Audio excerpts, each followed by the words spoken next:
بسم الله الرحمن الرحيم الرحمن علم القرآن خلق الإنسان علمه البيان الشمس والقمر بحسبان والنجم والشجر يسجدان والسماء رفعها ووضع الميزان ألا تطغوا في الميزان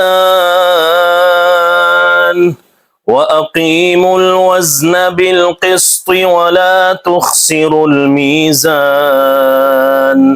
والأرض وضعها للأنام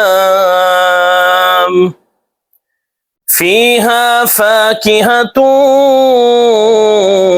والنخل ذات الأكمام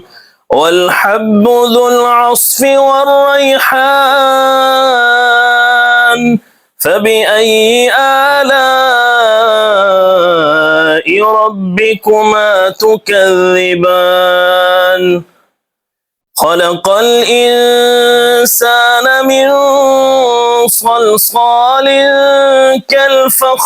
كالفخار وخلق الجان من مارج من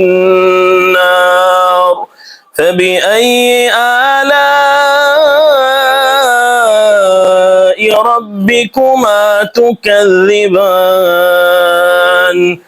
رب المشرقين ورب المغربين فبأي آلاء ربكما تكذبان مرج البحرين يلتقيان بينهما برزخ لا يبغيان فبأي آلاء ربكما تكذبان